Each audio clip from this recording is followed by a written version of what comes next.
wanted to give you an update on my leachate catchment system that I put together for my red wigglers. As you recall, I took one of my existing bins and I perforated it on the bottom so that any excess liquid would drain into the bottom food tray. Well, I ran into a little bit of a problem, and that is that the hole size that I used for my for the leachate drip system, I used, I think, a 7/64 or something, like close to a 1/8 inch size drill bit. And I think you really need to use something like that to be able to have the water actually drip down. If the hole's too small, it won't weep like it's supposed to. But when I did that, I had the unintended consequence of some of the red wigglers falling through to the bottom. And I'm going to show you that here. So you can see there, some of those red wigglers fell through, and also some of the soil fell through those holes. And so I was left with the situation of what to do. And I thought what I might try and do is put some of this screen that I had used, this fiberglass screen that I used for the top of the system to let it ventilate. I thought I might put that in the bottom of the pan that has the holes. Well, the problem is that these worms can get so small, and I just put some on top here just to show you, that they will actually make their way through those holes. As you can see, that one was poking its head through. And so if I put this on top of those holes on the bottom, it's not going to do me a whole lot of good. They're going to actually fall through, they're going to crawl through this mesh, and then they're going to drop through those holes again. So I had to figure out how to address that situation, and I'm going to show you what I came up with. So again, here is the food tray with the perforations in it. And as I mentioned, I used a 7/64 size bit, you can see there. And the next size up is 1/8. And again, I think if you go smaller than that, if you start going into these size bits, your holes are just going to be so small that you're not going to get the liquid to actually drain through, and so it's going to defeat the purpose of having the perforations at all. But what I've come up with is, I found this material online. It is called, I think, like no-seam screen, and it's meant for putting over windows or doors to prevent the no-seams, the things that are smaller than mosquitoes, from getting through. And there you can see against my thumb, it's got a lot of little holes, and it looks like there's actually waves in it because I can't get my camera to go any closer without blurring. But in between those waves, there are additional cross hatchings that create really tiny holes. And I think it's going to prevent my red wigglers from being able to crawl through this once I put it down in the food tray. Well, the next issue I have to figure out is, okay, so I can cut out a piece that'll fit. How am I going to get it to stay in here without, if I just put tape, with the moisture, the tape might come undone over time. And so what I'm going to do is I'm going to actually use a hot glue gun, and I'm going to use some glue sticks that are called 707 glue sticks, and they're made for, as my note says here, they're made for gluing things together like smooth plastic and metal. So they have additional properties that are good for trying to bond something to plastic, like this polycarbonate, which, as you can see from the sheen, is very smooth. So what I'm going to do is I'm going to cut out a piece of this first that fits in here, and then I'm going to glue it around the perimeter only, just around the perimeter. And at the end, I'm going to actually still add some of this gaffer's tape. It's just black gaffer's tape. It's known for being very strong, and also you can still remove it without damaging the surface. So I'm going to do a test and see if, once I put down the mesh with the hot glue gun, and then I tape the edges, if over time that tape stays in place, and also if the glue stays in place. So we're going to see if this works, but I have high hopes. I hope it does work, and I think that it'll prevent the red wigglers from crawling through, but it will still allow the water to drip down. So with that said, let's go ahead and get started.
Okay, now that I have the mesh in there, and it's hard to see, but I can assure you it's there. It's, you know, only glued down around the perimeter. What I'm going to do now is I'm going to add the gaffer's tape around the edge just to kind of add additional sealing around the perimeter.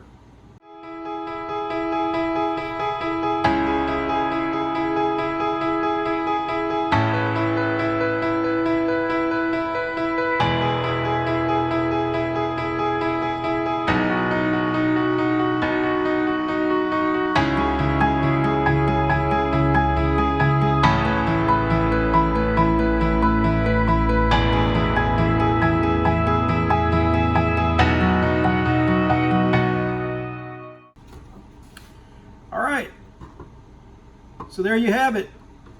The mesh is here. It's over those perforations.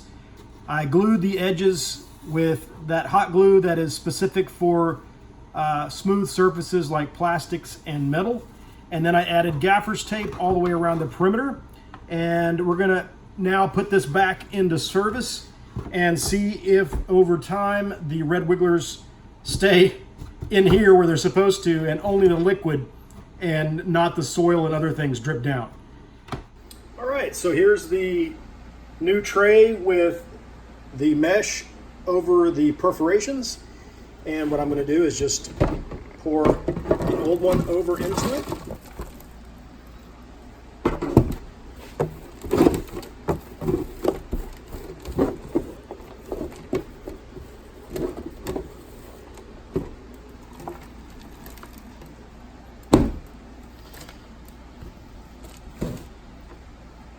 All right. Now, before I put this back into service, there's one other thing that I wanted to point out. And I've been doing some research on this recently based on the suggestion of one of my subscribers.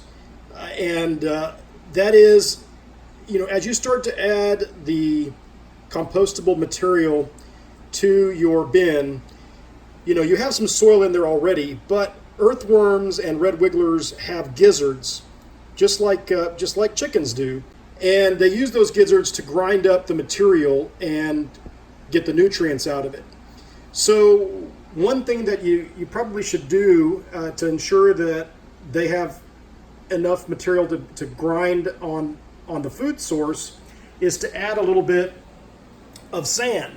And this is just sand that I picked up from the back of my property. It's, you know, just kind of moist sand that I got from one of the areas that's not heavily trafficked. And, you know, I've got a lot of this in the back. So I just picked up a bucket of it. And what I'm going to do is just add a little bit of that sand to the bin.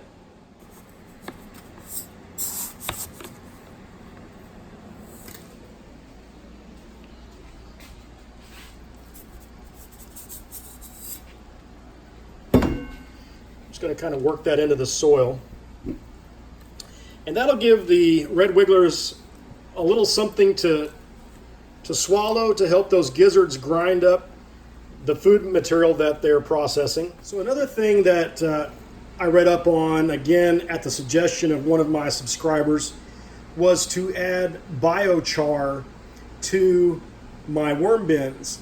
Now, biochar is essentially just charcoal, but they create it in a way that it's kept very clean. And I bought this online, and it's a soil conditioner. What it does is it helps to keep the nitrogen levels of the soil so that there's reduced nitrogen loss. It also absorbs odors. So when your plant material is decomposing and composting, it reduces the odors. It also provides a home for healthy microbes to thrive, and it keeps the moisture levels more consistent because it's an adsorbent for water. So it, you know, prevents you from having a whole lot of leachate in the bottom of your container whenever you are adding water to keep the moisture level of your worm bin. So you can add biochar to your worm bins, you can add it to your gardens directly, you can add it to your compost bins, and it will provide all of the same benefits that I just mentioned for all of those things. And so in any event, I'm just going to add a little bit here to the, and you can see this is what it looks like. I'm going to add a little bit to my worm bin right now. And you can see it's kind of a powder, as it comes kind of a powder form of charcoal. So I'm just going to add a little bit and kind of mix that in. Get it all kind of mixed in well there. And that's it. So now I can go ahead and put this back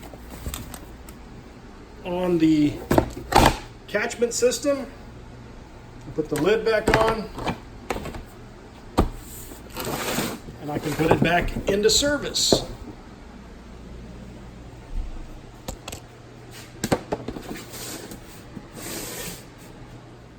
It's been about a week since I put that no-seam mesh at the bottom of the Leachate Catchment system that I created for my red wigglers, and I wanted to give you an update, so let's check it out.